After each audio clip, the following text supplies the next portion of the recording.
Gonna start exactly on time. I'm Dutch, we take it very seriously. If you want some of the pictures I just took, we have the Adobe Max calendar coming out next month. It's a joke. So thank you all for spending some time. This is super fun.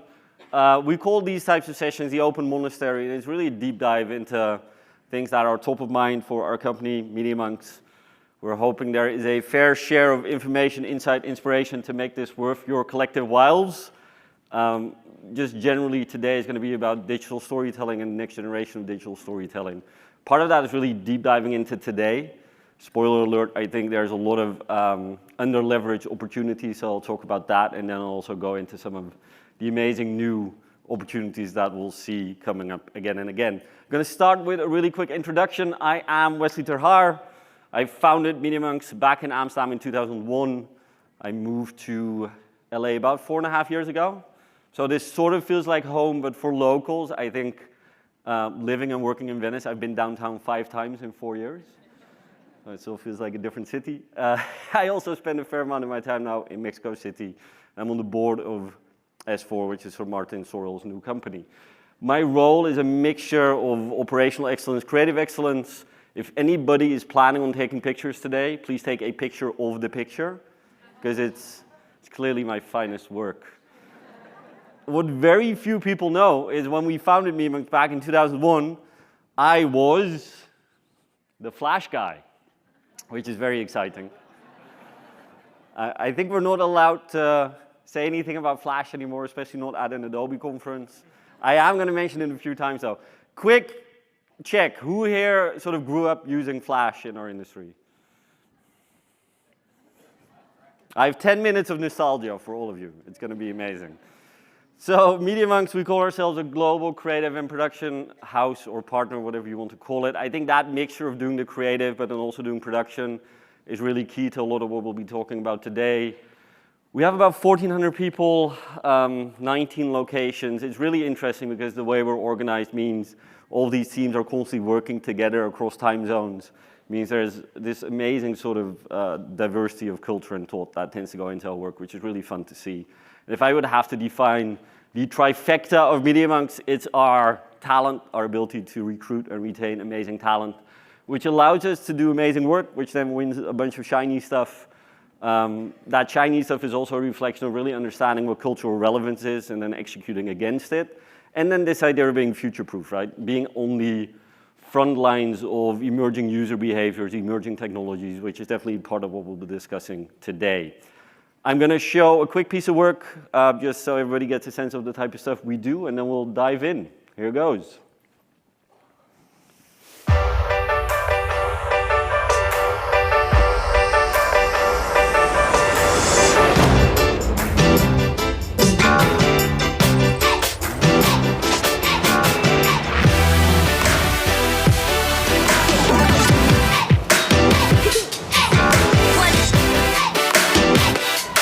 You feel that?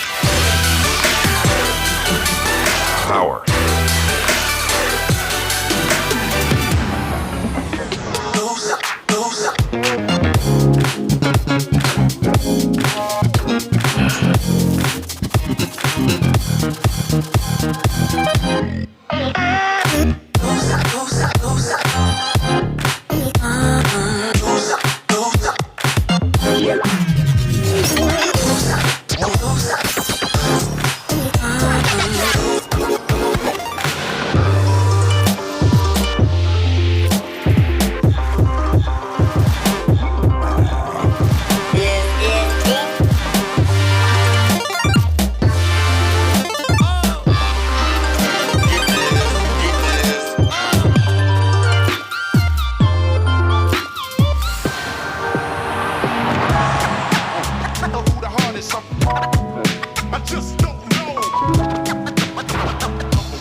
Here we go. Let's take it now to meet the squid.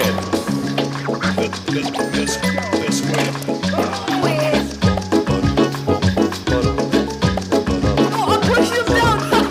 I did not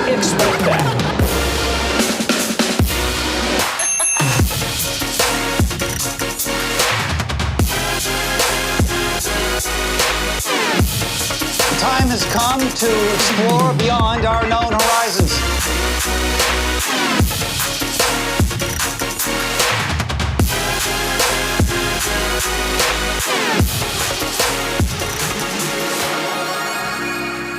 This is Colonel Sanders with Mission Control. I'll take it. I'll take it. And yes, we did send a chicken sandwich to space. So I think we can all agree that we do very important work. Yes. I'm going to start with a bit of a story about storytelling. And it's weird because this whole session is sort of nomenclatured storytelling. I've grown to really dislike the term storytelling. I dislike storytelling. I hate all of the variations like story doing, story selling, story making, story living, and these sort of get thrown at us at marketing conferences and in told pieces. I literally heard somebody this morning say story helping, which just made me feel bad about myself in general and the industry I'm in. And I dislike this not because I think there's anything foundationally wrong with the term, right? Seth Godin is probably the person that pushed us from a marketing and creative agency perspective onto this path, this idea that marketing is no longer about the stuff that you make, it's about the stories that you tell. Foundationally, I think there's a lot of value to that. The idea that narrative is the way we as people sort of embed things, either emotionally with emotional resonance or permanence. And there's a lot of data and research that backs this up, right?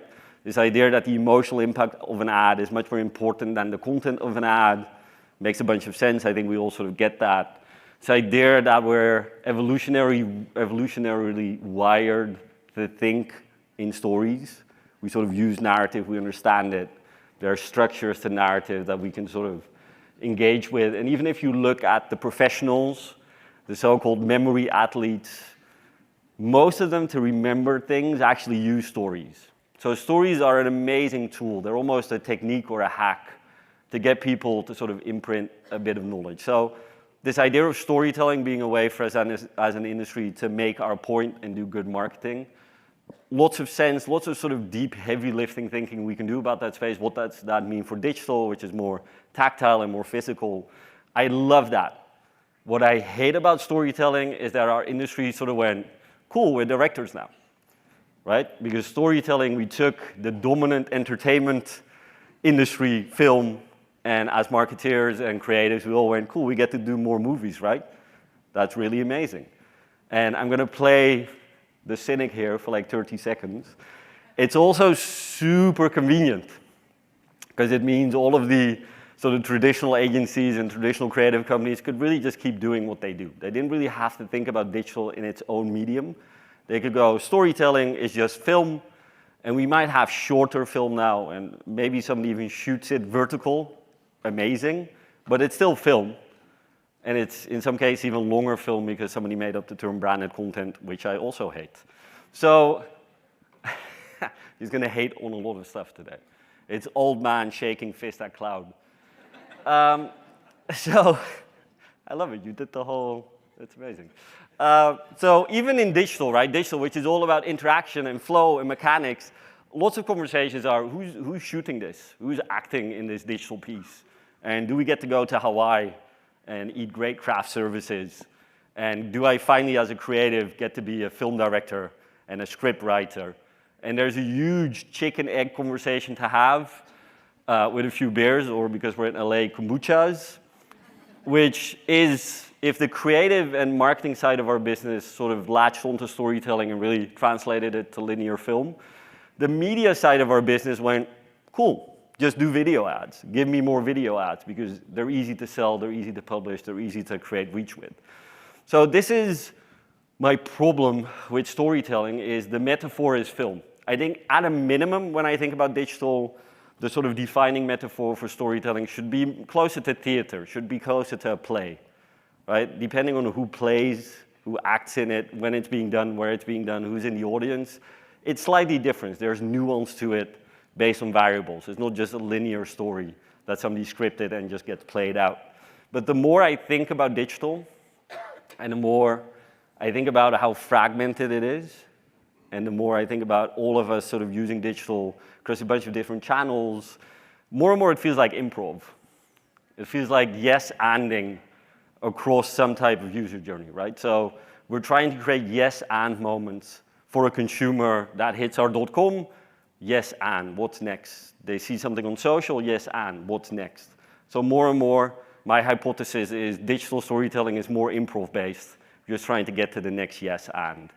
So the problem with what has happened, and which is the main reason I really struggle with storytelling as a term, we've taken what is this amazing medium for interactivity and innovation, the web, the internet, or what we now call digital, and we've really made it revolve just about traditional linear formats, just film. And that isn't just me saying that. These are IAB stats, the Internet Advertising Bureau, which is a slightly less cool FBI for digital advertising. This is stats from 2019. So 62% of all ad spend is just promoting film ads. Just film ads. So you can say, okay, 38% is there, right, for real digital storytelling. Not really. Most of that 38% is search, bit of programmatic, and that's about it.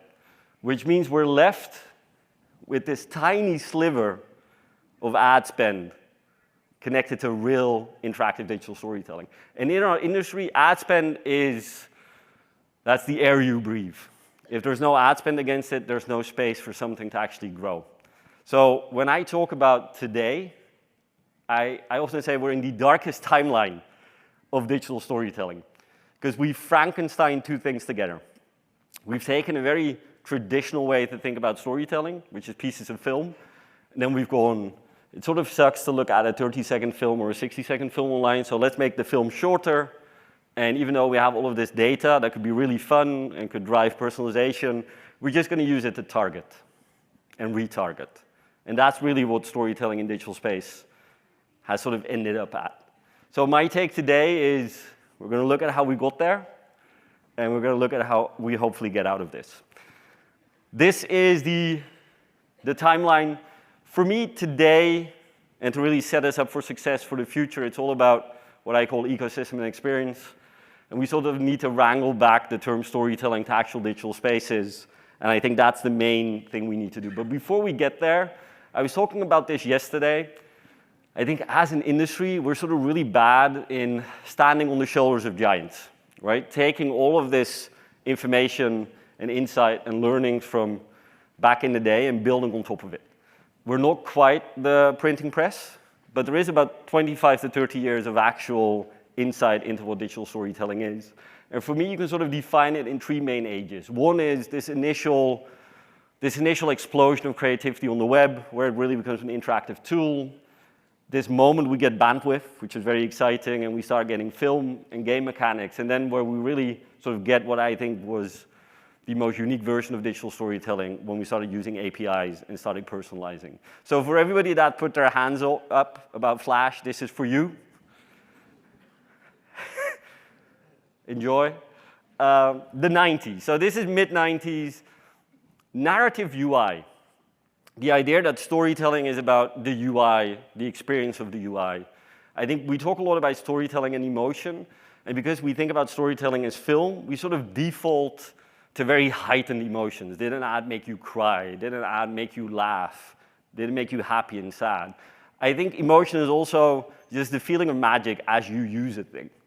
That's emotion as well, and that's really what we should be focusing on. And I think in this period, we saw a lot of amazing experimentation. We all have to sort of contractually now say bad things about Flash. Remember that this is what the internet looked like pre-Flash. And then we got to do these amazing animations. Look at that.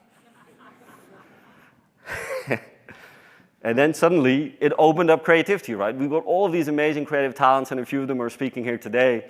I heard G-Monk was on stage yesterday. He was a huge inspiration for us at MediaMonks. And sometimes I think we should actually take in some of the work that happened, right? Who remembers this piece of work, I For You? That's like not knowing the Rembrandt if you're in, like a Rembrandt picture if you're in art history. So this is the reason MediaMonks exists as a company. I saw this, it blew my mind. I illegally downloaded Flash. Sorry about that. I made up for it. and started playing around. But what's really interesting in this space, you look back at it now and it feels super dated, but this idea of storytelling through UI is a guiding effect, UI is narrative, I think is actually really powerful. And it's really, I think, something that we'll see a lot of today and in the near future. YouGulp did lots of experiments around interaction. And at this time, everything is new, right? People are really finding their footing. What is digital interactivity? What is digital engagement? And you cannot do something like this and not mention too advanced. People talk a lot of shit about preloaders. What people forget was this was a narrative tool because you had to keep people engaged while you were loading something in the background. So this wasn't the so-called flash starvation that people talk about. This was, hard laugh, thank you. This was narrative. It's, I'm going to load 200 KBs and it's going to take 40 seconds. How do I keep somebody engaged for 40 seconds? This is narrative. This is the original digital storytelling technique. And when I think about it, some of these things really had an impact, right? I still flash back to them like I would a great scene in a movie or a paragraph in a book. So we see this truly new medium being invented, reinvented constantly. But if we look at today, think about what material design does and what it does with the idea of narrative UI. So this is being codified in material design, it's being codified in Apple's human guidelines. This is a huge part of how we now think about digital. Right, this idea that animation is a really powerful, tactile way to keep people involved. That's digital storytelling. UIs with personality. This could have been Flash work from 15 years ago. Right? This idea that you have to tell a story through animation and narrative. We're seeing that again and again in most of the voice work, which of course is very well set up to sort of do that type of stuff. We hit the 2000, we get bandwidth. It's very exciting indeed. If I for you is the reason MediaMonks started, Photo from Futures by North Kingdom is the reason it almost ended. Because I looked at this work and went, I super suck. I'm never going to be able to do that, so I'm just going to stop doing it. This was really that first idea of using film techniques and actual film in digital work. And this is the Citizen Kane of all Flash websites. Get the Glass, also by North Kingdom. Gaming. So what you're seeing, the moment we get bandwidth, we sort of do what every new medium does. We go, cool, let's do the thing that's already being done. Let's do film, let's do games. And this isn't weird. I think most people in this room will have heard the story about the first TV ad just being a radio ad with a static image. Like, that's normal. That's what happens. But what I really took away from that age is this lack of emotional resonance. One of my favorite GIFs. So there is something weird. We used to call it interactive film online. We used to always talk about you don't want to interrupt to interact. There is a weird thing that happens with interactive film. The moment you take away agency, you actually take away some of the emotional resonance. I thought Bandersnatch earlier this year was such a great example of that.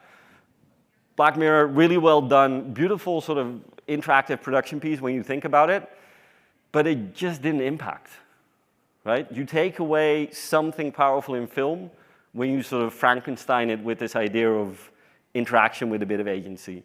It's immersion breaking, and it sort of doesn't leave an impression. So even though I really like this time from a production perspective because we did so many shiny things, very few of those projects I think actually had that weight that some of the earlier work did that I think did real digital storytelling. And then we hit sort of the 10s. And this is where I think we learned some really, really important things about digital storytelling. I'm going to show a piece of work. This will take about a minute, because this was a real aha moment. This is called The Wilderness Downtown, done by Be Real, amazing company. And it is an interactive music video that uses personalization. And the personalization is, please let us know the street that you grew up on. And it gets worked into the musical video clip using Google Earth and Street View. And you just feel how interactively specific this storyline is.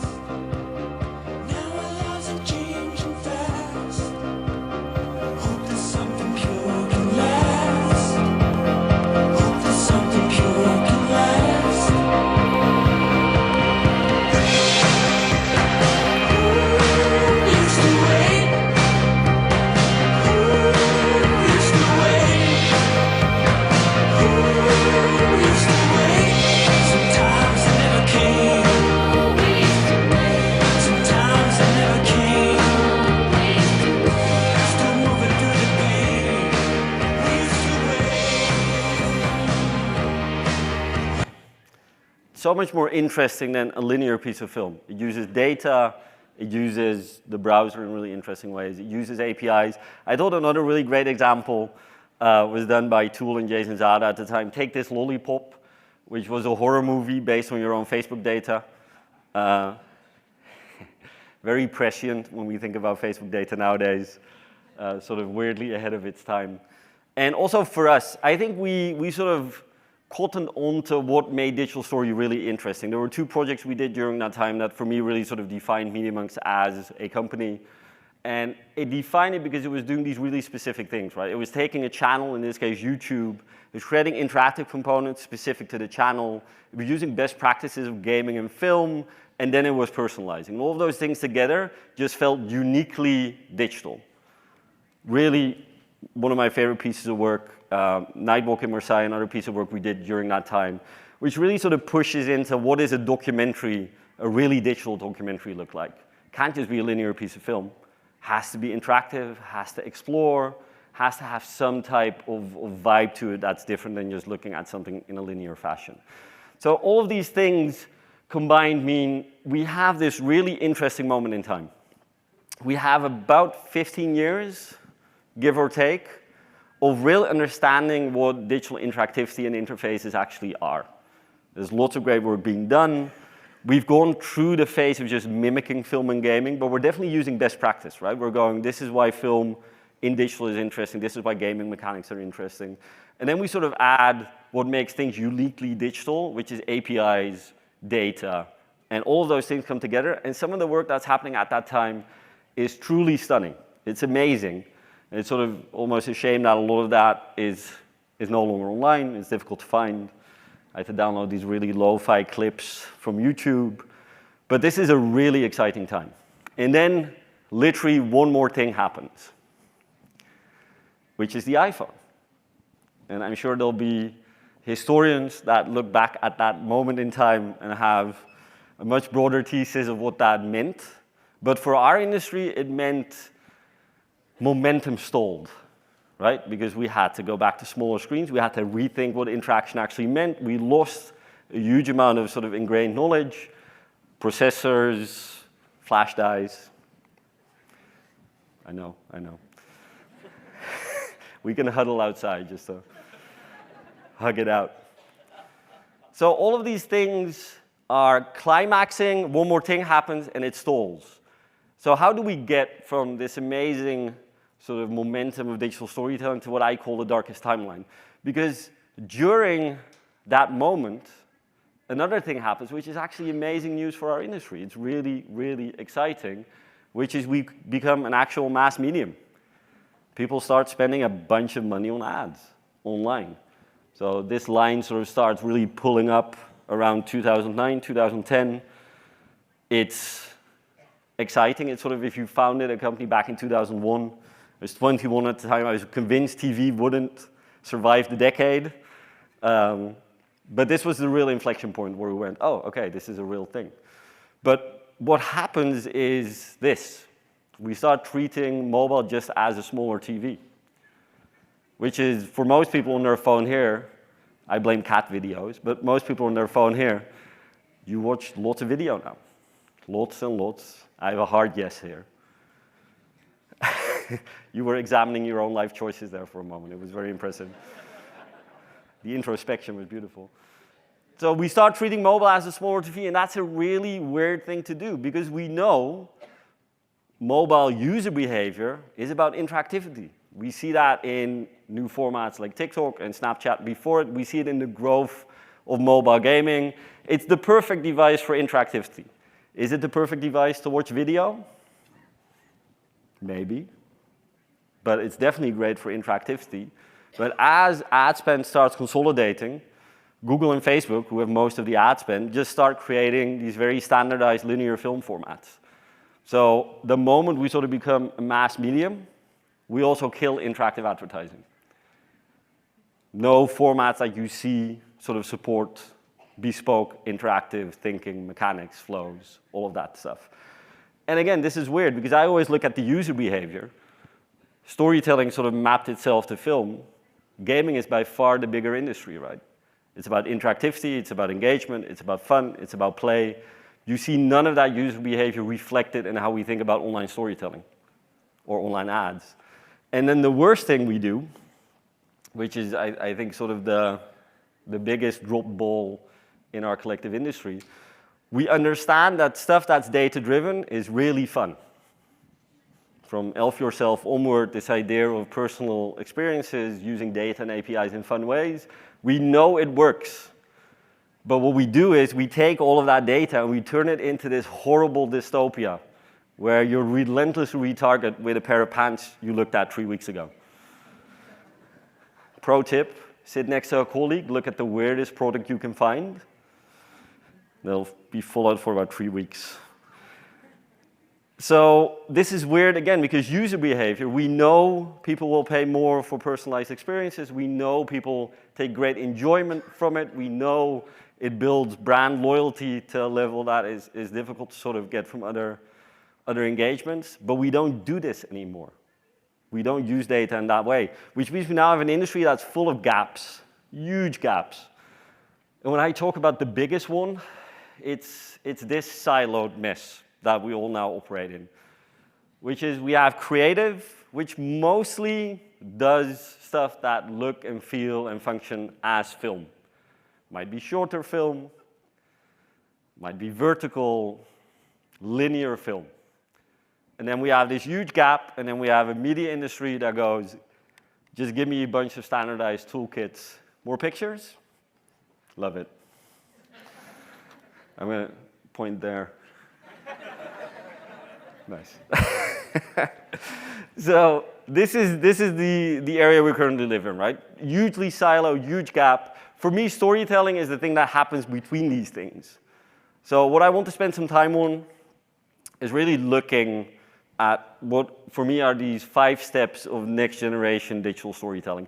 And to an extent, I hope everybody in this room helps reclaim the term storytelling. It cannot just mean a piece of linear film in a digital environment. That isn't digital storytelling.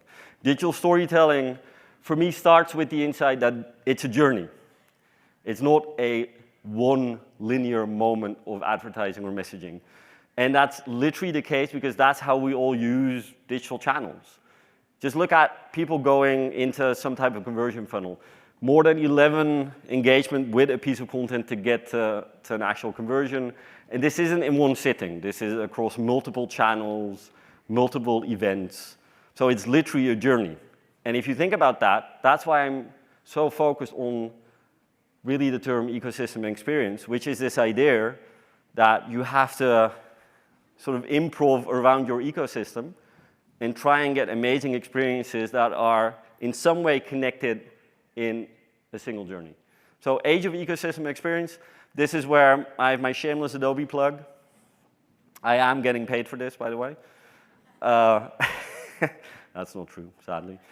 So Adobe went from, I think, facilitating a lot of understanding in digital storytelling with Flash. I think if you want to do it now as a creative or a designer, yes, there's Creative Cloud, there's lots of fun stuff happening with XD, but Marketing Cloud, Experience Manager, the tech stack part of it is actually really, really important to do digital storytelling as a journey. Because it's not one moment, it's not one piece of film or even a microsite like it used to be back in the day. It's how do we get people across this ecosystem to stay connected to a single story. And you hear the term customer decision journey a lot. We use that. I think there are lots of variations on this. The main thing is how do we connect all of these touch points and get a sense of consistency in that story as you go across them.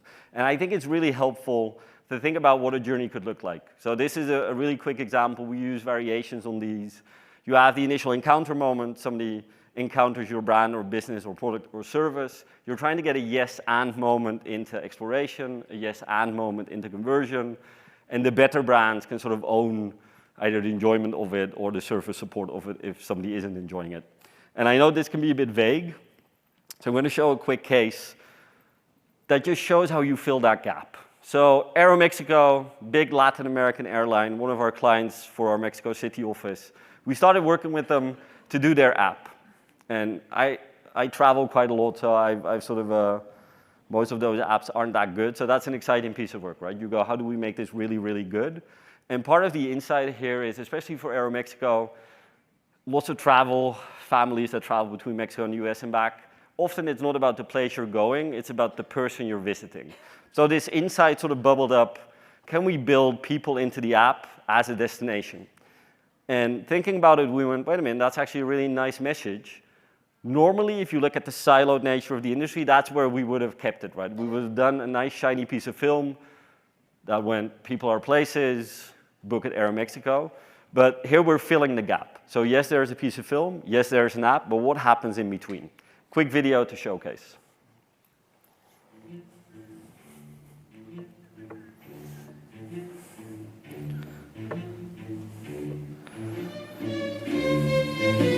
For more than 80 years, selling and buying airplane tickets has always been a matter of geography.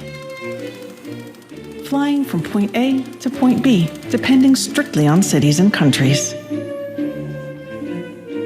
We changed the game with a very simple business idea. Instead of geography, we focused on the people, turning every single person into a destination.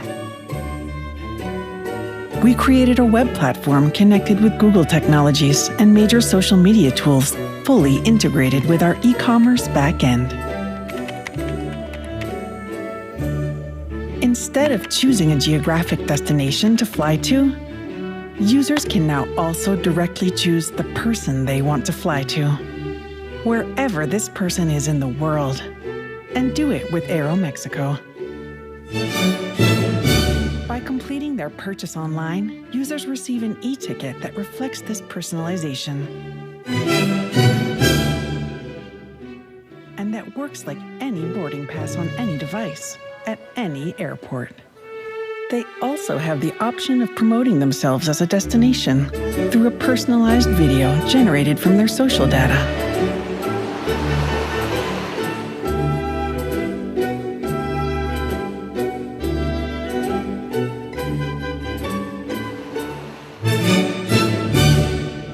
We couldn't change geography, so we revamped its logic. Because everybody is a destination. Aeromexico, la línea que nos une. People are the places. The interesting thing with this is it picked up a gold in Cannes. And I've been on the jury a few times. I think it picked up a gold because you almost see none of this work happen anymore. If you're in a jury, you're mostly seeing video pieces or experiential pieces. Very few of these sort of journeys and flows and mechanics. So normally you would have a video piece and you would have product. We activate it online, we integrate it with social APIs, we drive it all the way into product. That's how to think about digital journeys. So digital storytelling is a journey, and it should be focused on the user, which sounds like this huge open door. Of course, it needs to be focused on the user. But that's not actually what we're doing in today's landscape. Today's landscape has an amazing amount of engineering. Facebook and Google have built stunning technology, but it's being used with very little to no empathy. This idea that just because the technology is there, we should relentlessly retarget people, stalk them across the web, use their data in weird ways that aren't quite easy to understand. This is where our industry really sort of messed up, I find. This idea of not adding empathy to all of this engineering. And when we talk about this, what technology gives you is intent. Right? I know that you're interested in cars, or I know that you're interested in a holiday to Hawaii. Intent. But the only thing we do with intent is we just retarget. We go to Hawaii, go to Hawaii, go to Hawaii, go to Hawaii. That doesn't make any sense. So for me, when you start thinking about the user, you start thinking about what we like to call these personal inflection points. Where is the value for the user in the way we communicate? How can we be assistive? And I'm going to use another case here for one of our clients. I'm never quite sure how you pronounce this in the US. It's either Weber or Weber. Thank you, very helpful. And this is the inflection point. The inflection point is getting somebody from a burger to a brisket. So when you buy barbecue and you're flipping burgers, you feel like a hero. But the moment you start trying more difficult stuff and it fails, it sort of kills your journey as a grilling hero. And this was a deep insight because the moment somebody feels comfortable and has success doing something more difficult, it changes their complete landscape as a griller, which is also usually valuable for the company, of course. But it starts with how can we be assistive to this person using our product. And again, you start mapping the journey. So we have a very extensive one here, and it's full of these inflection points. It's how do we get people to the next step of value, which means we're doing a lot of work here in the encounter, explore, and convert space, but I find this really interesting from an experience perspective. So there's lots of campaign work, which is all about inspiration, get people excited to be a griller. Then we do some really beautiful platform and e-commerce work, where we're actually using a lot of that narrative UI, a lot of this really tactile UI work that gets people excited about the product, gets people playing with the product. And then this is really the value add. So the moment you buy these things, you have a connected device. And it means we know, if you want us to know, what you're doing and when you're doing it, and how good you're doing it, and if you're happy with it. You can use this type of data in several ways. You can use it and be an ass, which seems to be the default state when it comes to data nowadays. Or you could go, cool, let's help this person be better at that thing. Let's help them along to be a better griller.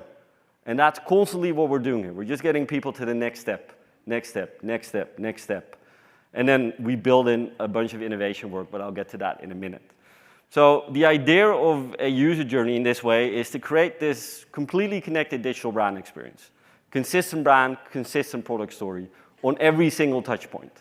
Doesn't matter if you're on social, if you're on .com, if you're using product, if you're in retail, it's all connected, it's all same story, same value. Because when you start thinking about storytelling across the customer decision journey, it's about user first, connecting touch points through consistent narratives. I think this for me is a really important one. You need to move from mass media, because mass media is intent information, just reach. And how do you create these memorable moments? And again, because we think of storytelling as film, we only think about heightened emotions, but just memorable moments can be in UI, can be in activation, can be in product cases and usage. So we can go from that relentless retargeting to being assistive. So storytelling in digital spaces, journey focused on the user, that creates a personal path. And this to me is really important. Adobe actually has a lot of messaging around this as well.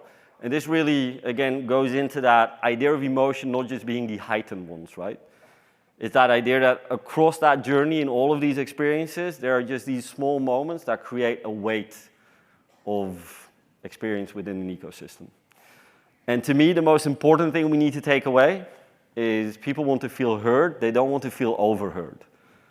And I'm gonna show my age with the next slide. I'm gonna do a hand count who recognizes this slide. Not too bad. Half of the room is like. So, cheers, where everybody knows your name. That's cool. You go to that bar because it's personal. You walk in, everybody says, hey, Norm. It's amazing to see you again. But this is not what's happening, right? It's personalized panic. It's what's happening? Why is this thing happening? When? Do I want these pants? Who knows? And the interesting thing to me in this space is really that idea that there's also no worse way to spend your budget, your ad budget, on constantly showing a person the same ad. It's also just a really dumb way to spend your money, because either that person has bought it. There's this amazing presentation I saw recently where people were being retargeted after having just bought a car. Like, do you want another car? No, I just bought one, right? This is it. There's no journey thinking here. There's only intent. There's only technology. There's no personalization that makes sense. There's no journey. So one of my favorite quotes, VP of product at Netflix, geography, age, gender, not actually that important. Don't really add value when you're personalizing. And we're seeing a lot of pushback on these things already, right? People there's what we sort of call the techlash. People don't trust big tech anymore. We're seeing politics push back, GDPR in Europe, similar laws in California, similar laws in Brazil. it's just not going to fly anymore. And if you're a creative and you think about journeys, data needs to be something that adds value for the end user. It needs to be something that makes you go, oh, that's amazing. I'm really happy that that happened. And I'm going to show a quick case here that talks to this idea of personal paths. Let me say this is the weirdest piece of work a Dutch company has ever done. We re-platformed airforce.com during the Obama years, so it was still cool. It's LA, so you can say that. So the idea here, this is a very complex stakeholder space. That sounds very consultancy, but this idea that you have all of these different people going to this type of website, it literally has 1,000+ pages of data. People just get lost, they get the wrong message, there's nothing there for them. And because of that, it just feels really difficult to sort of get a conversion. So this video explains the personal path really well. We did this 4 or 5 years ago, so it was slightly ahead of its time from a technology perspective. It is actually being re-platformed to Adobe at the moment. But nice video to explain personal paths. Every one of us is unique, and yet all sites are built to speak to everyone the same way. How can we help people visiting airforce.com find answers, explore a path, and discover careers in a way that speaks just to them? We designed airforce.com to ask people about themselves, to learn about their interests, their strengths, their priorities, their plans for the future. And with every new thing the site learns, the content changes. With new images, new headlines, and new body copy. So everyone's journey through the site is personal and created just for them, allowing the Air Force to help each person learn more about who they are so they can discover a path that's right for them and their future. It's a site that listens, a site that learns, a site that adapts. A site that makes everyone's experience as unique as they are.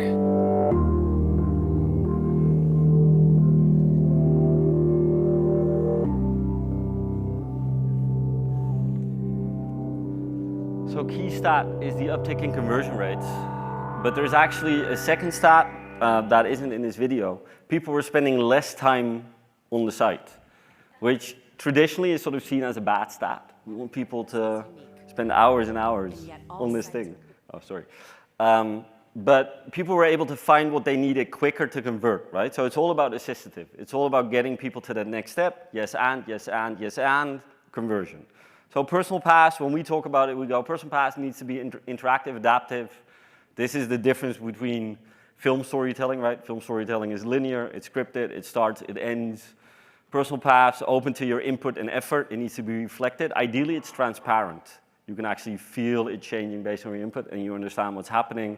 Data-driven and personal, contextual, and relevant. So this is what we have so far, right? Digital storytelling is a journey focused on the user and creates a personal path.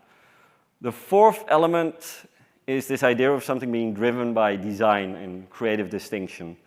And to me, this is one of the, this is the right sort of place to talk about it, this is one of the misunderstood parts of our industry, I think, at a business level. So when I talk to big brands and when I talk to CMOs or people in that sort of marketing side of things, this idea that the experience with a brand or of a brand is more important or at least equal to this very traditional advertising notion of loving a brand. And I'm sure there are people in this room that really, really, really love a brand, but it's a very small subset of brands that get into that space. But that's where most traditional advertising sort of focuses on, right? Even a lot of the wording, love marks that Saatchi & Saatchi uses. I'm not saying brand love doesn't exist. I'm not saying sort of loyalty of brands is dead. But I do think this idea of ecosystem and experience within an ecosystem is hugely powerful. I think this is going to be a marketing case that 25 years from now we're going to look at and we go, that was actually really interesting. We should have spent some more time on that. So this is Uber. And they're sort of past this now, but let's say about 2 years ago, they probably had one of the worst 9 months of PR I've ever seen a company have, right? I'm going to do a hand raise. Who here deleted Uber? Who here thought about it? So this is an interesting thing. Uber, and I'm in LA while this is happening, Uber is sort of being positioned as the Darth Vader of the sharing economy. And we have Lyft in LA as well, and again, post-IPO, a lot of this has changed. But Lyft is sort of Uber for millennials. Same drivers in the same cars, bring you to the same place for the same amount of money, but they're a friendlier brand. And I've always been taught that millennials want to be connected to brands that live their passion, that live their reflection of what they think about culture. I asked all of my people, we have a bunch of millennials and Gen Zs in our company, and I went, did you change? They went, no, too much work. I tested it, it's 3.5 minutes of work, right? But they're locked into an ecosystem, and within that ecosystem, the experience is great. I would say it's incrementally better than Lyft. It's not a different service. The app is a bit better.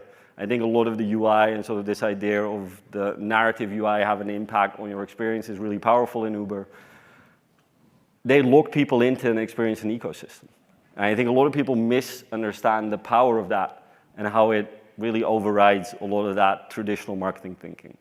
We're seeing some real research around this now. This is sort of instinctively what most people in this room will agree with. Design has business impact. McKinsey came out last year, doubled the return on shareholder values for companies that are seen as good at design. Forrester came out earlier this year. The impact of design is the business difference in today's landscape because everybody is sort of at the same level now. And this really harks back to, it's not just a linear story. You have to think about the mental and emotional impact of your digital work when it comes to interfaces, when it comes to flows, when it comes to mechanics. This is some of my favorite research, which is this idea of perceived ownership. The idea that if you're touching something, it lowers the barrier to you wanting to buy that thing. It's the reason when you go to buy a car, they try and get you in the car. When you go shopping for clothes, they want to get you into the fitting room, because the moment that happens, it lowers your barrier and you go, I own this now, I must have it. Really interesting research, just imagining that has exactly the same impact on your brain. So you should be using digital channels to mimic that idea of playing and testing with products. But what happens, and this is an example of us actually getting the client to get there, we often think about digital in really narrow ways. So this is Genesis, is a luxury car brand. We built what I think is probably the coolest car configurator online. This thing almost died 4 times because it didn't load in 2 seconds, but it loaded in 4. That's the reason it was going to get killed. This idea of the experience not being as important as 2 extra seconds of waiting time.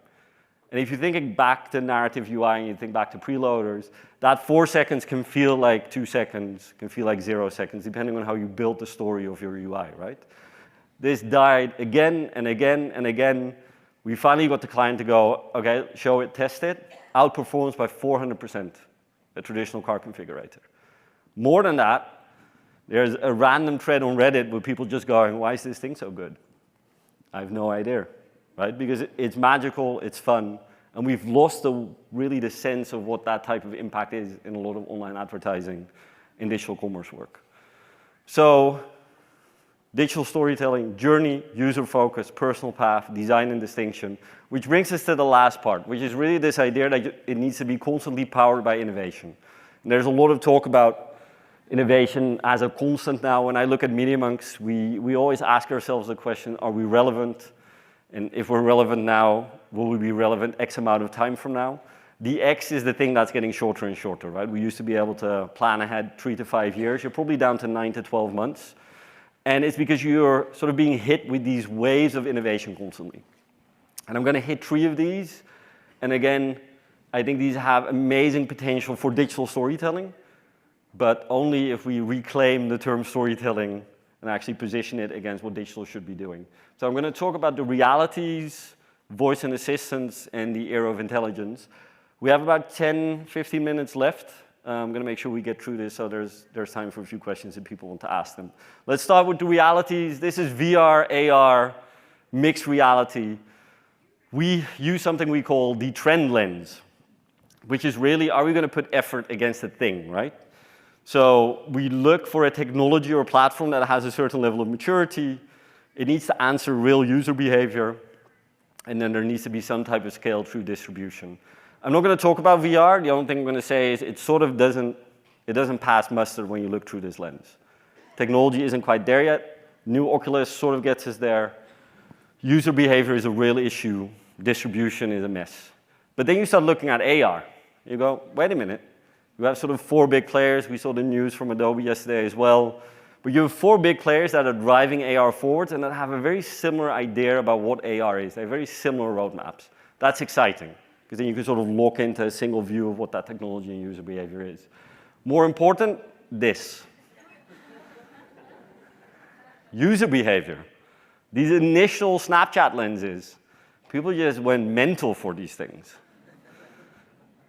More importantly, this is Central Park, 3 in the morning. People looking for a special Pokemon. I'm not saying it's good user behavior, but it's user behavior. There is actual interest and intent and excitement, even in a very early phase of the technology. And then you start looking at distribution. Most important thing, QR codes are cool if you give them a color. So we get to use them again now. But distribution is scaling up relatively quickly, and there's a huge amount of focus on image recognition meets AR. So for me, when I look at it through a trend lens, I go, okay, technology platform is actually ahead of where I was expecting it to be. User behavior is off the charts. Distribution, challenge, but we'll get there. So you start looking at opportunities, right? You go, what are opportunities within this journey for a consumer? My main focus here is, to an extent, this is the original intent of interactive. It's not a linear medium. Narrative UI is going to be key. It needs to be onboarded. You want it to feel intuitive, seamless. Narrative UI is going to be really important. And scale, to get it there, retail is going to be the driver. If we can get it connected to the journey within retail, that's when people are actually going to spend money against it, which means it gets space to breathe. And then you have to think about what is a true story in AR. We're doing some really interesting work in this space. This is with Google, which is a retail demo concept, where the retail setup, you can sort of scan it, and then it allows you to interact with that whole retail environment in a digital space. This is some really fun work. It's very piloty. It gets done in 1 or 2 stores. You're really playing around with the narrative at this moment, but there's a huge amount of potential around retail as people start getting used to, especially image recognition connects to AR. And then this is, I think, a really beautiful piece of work by Jam3, amazing company. They launched an AR documentary. And that's sort of the thing that you have to start thinking about, right? You take a format and you go, well, what is the AR version of that format? Instead of just doing a linear piece. So lots of opportunities in the AR space, probably the area, especially with image recognition, that I'm most excited by, because it's such a logical journey moment. Voice assistants. So there are some stats here, and they're pretty interesting. I think the stat is 43% of people that use a voice assistant, especially in the home, would like that assistant to be a real person, which is strange. But it shows the weight, right? We talked about narrative sort of embedding things in memory, emotional resonance. The reason this is happening is that's how we're wired. So the moment you start talking to a thing, you imbue that thing with personality. It's how your brain works. So when you start thinking about the impact of storytelling in that space, it's actually really, really powerful. There's also a bunch of ethical questions. I love the discussion if kids should say please when they ask an assistant a thing. Should you teach them to not be little assholes when they use these things? To all parents, yes, you should. But there's some really interesting ethical questions where I think even if you're a designer, if you're a creative, you have to think about these things, right? We didn't think about these things when data became a tool, and we ended up in a really bad spot because of it. And again, I love the idea of us just being wired to sort of give voice weight, which I think that's going to be where a lot of the upside is. Storytelling opportunities, there's so many use and business cases. I'm going to show a use case in a moment that I think is really funny, but there's so much there. You can be assistive. I think voice is this perfect yes and moment because it can answer a quick question. It can give you an easy next step. It's an amazing sort of improv moment within that storytelling journey. What does it mean to be optimized for voice? It shouldn't be the case that a bunch of companies build their own voice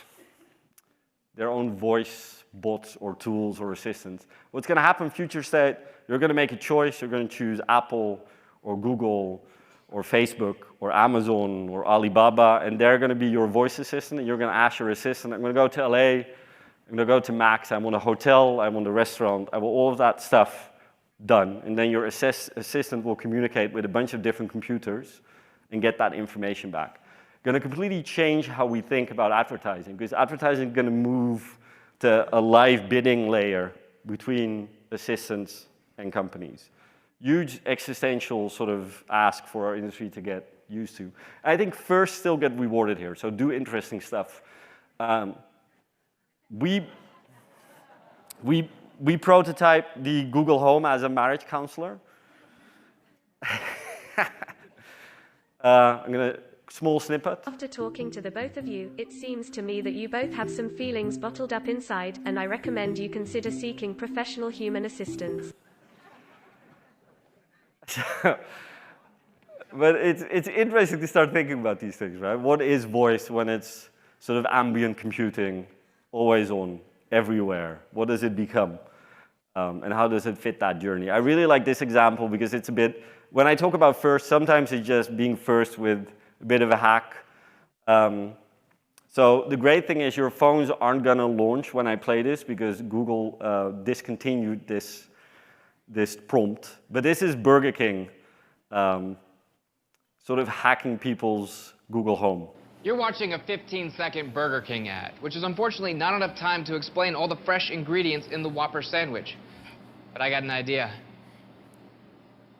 Okay, Google, what is the Whopper burger?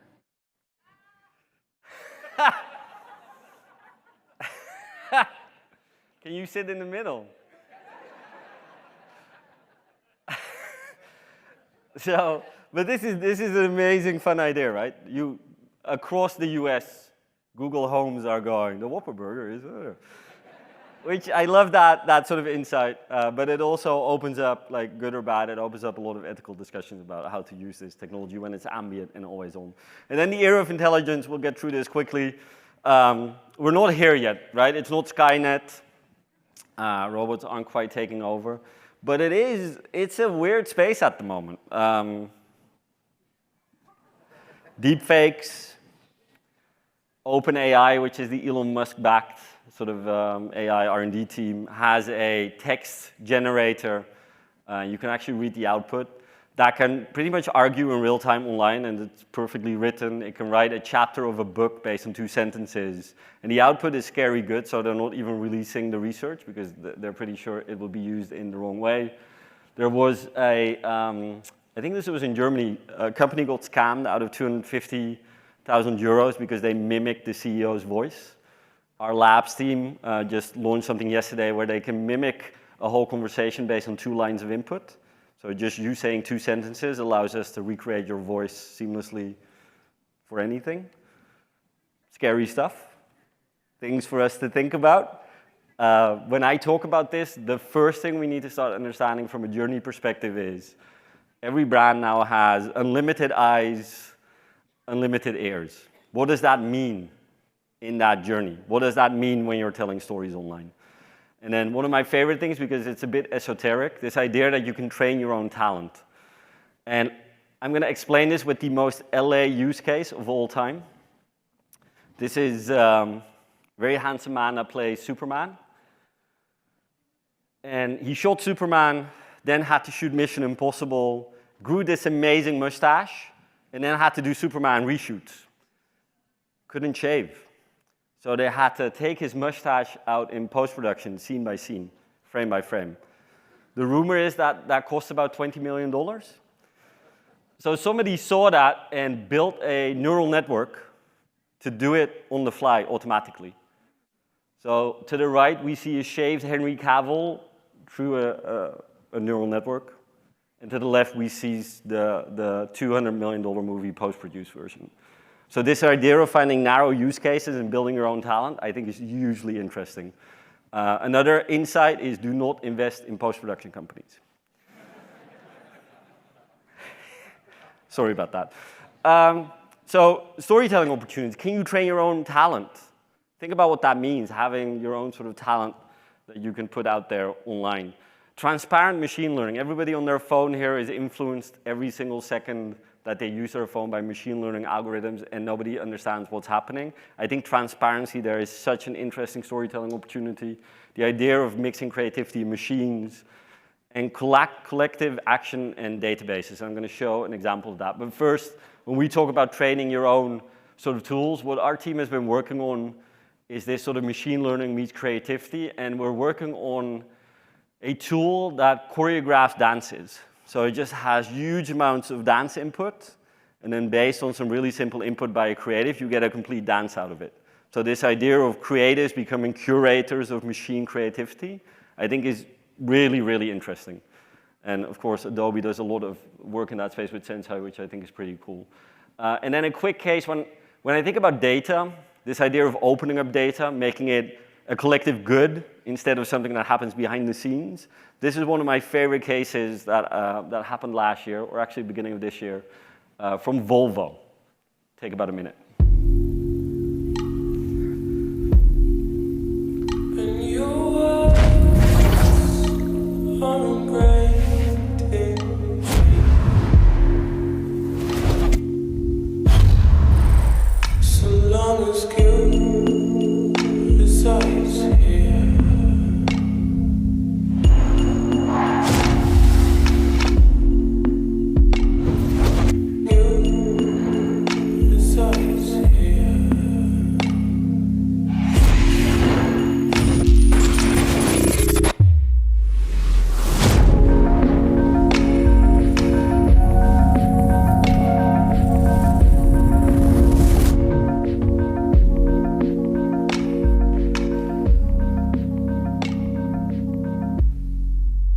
Love this type of reframing mass data as a thing for good. I think there's so much work to be done there. So future digital journeys, to end it, it's difficult to sort of predict the future, but I think we can prepare for it, right? And I think we prepare for it by reframing storytelling in digital spaces. We can't just use the term storytelling because it's being used and misused in very traditional ways. So this is my first pass at it, work in progress. Play with it, mess about with it. Digital storytelling is a journey focused on the user that creates a personal path driven by design and distinction, empowered by innovation. Thank you.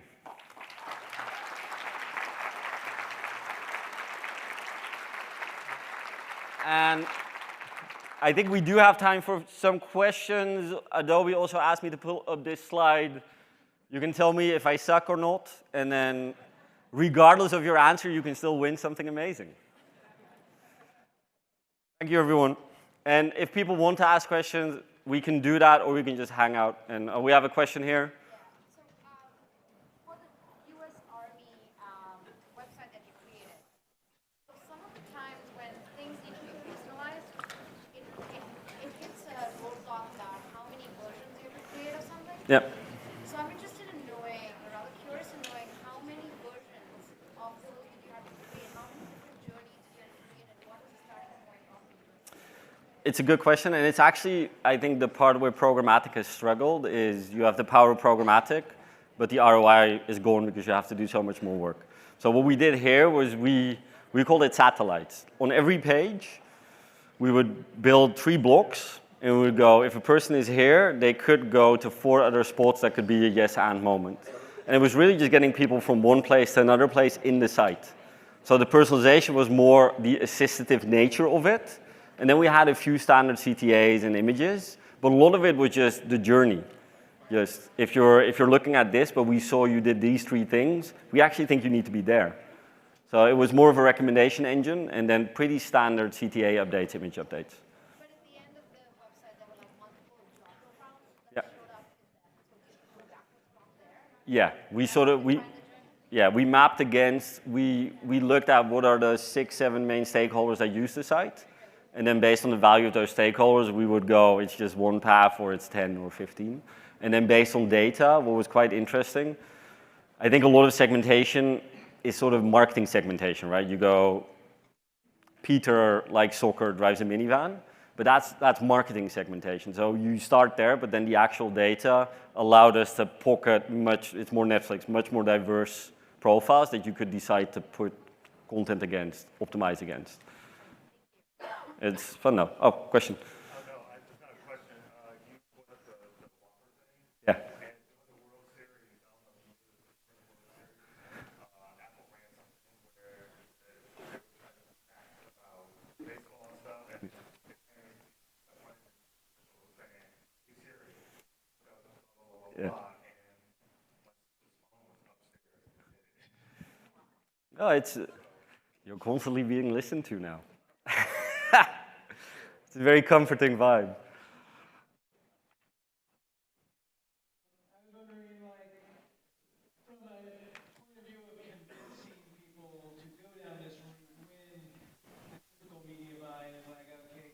Yeah. 6-second videos and some 15-second videos. How do you approach, going and thinking outside of the box and trying to do more interactive? We're seeing it's the easiest if you're a client, if you're involved in both advertising and product. And this is where the silos sort of are an issue. The work I was showing were clients where we were able to do end-to-end. Then you can be in the hook for just results. And you go, well, if we do this, we think we're going to up the results and we can show it. Weber, constantly result focused. It's e-commerce. It's very sort of easy to go, this works and this doesn't. But if it's siloed and advertising happens here and platform and product happens here, it's very, very difficult. But yeah, it's end-to-end. It happens mostly on smaller clients because they're less siloed. Oh, sorry.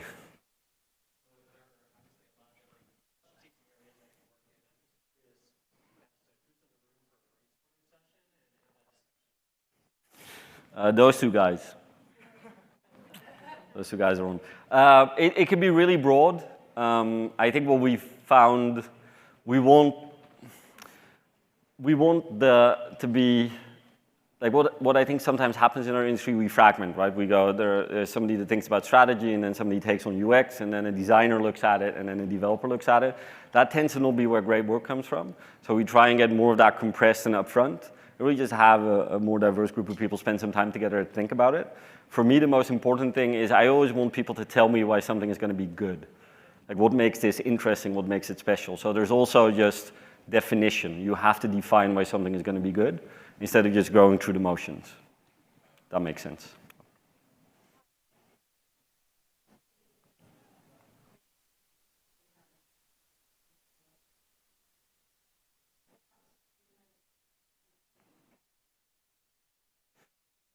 Yeah, I think that's when you talk about distinction, I think that's if you have any sort of app for a bank, all bank apps are the same, right? They're all sort of at the same level. So I think the story within that is actually where you lock people into an ecosystem. I would do the heavy lift of switching a bank or a credit card, which we all know is sort of a mess, if the app just gives me a much better experience. So I think it's a really powerful thing, but not a lot of people focus on it. And that's where I think that narrative UI thing, just the feeling of using something and the mechanics of the flow, it's really powerful stuff. But yeah, it doesn't happen enough. Oh, sorry.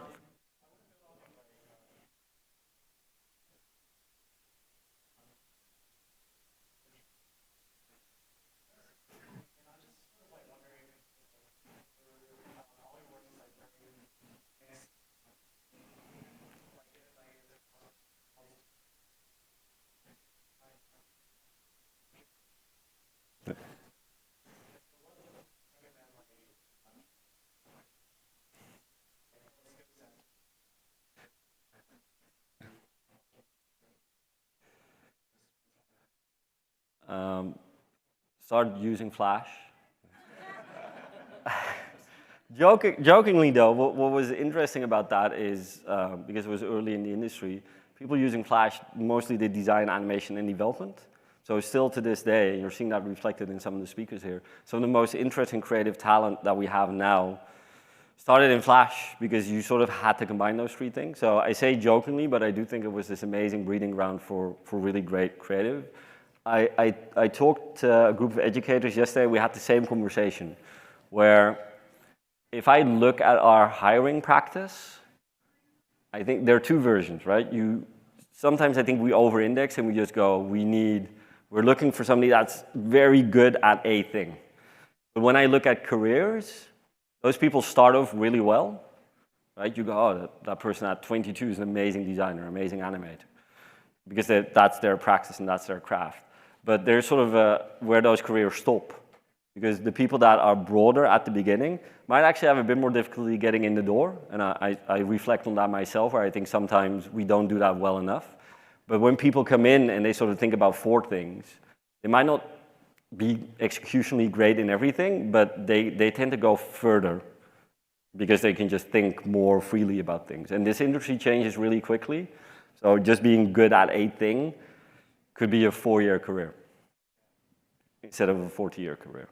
So some of our best hires are people that think a bit broader, that have maybe one decently deep skill set, enough to get in the door, but other interests. We look a lot at personal projects that show diversity of thought and interests. So for me, if you're in the creative areas, being able to think about data, like if I see a creative portfolio now that has an angle on data or an idea of what good voice interaction is, that's sort of a direct hire, because I go, at least it's different, people are thinking about it, let's get that person in.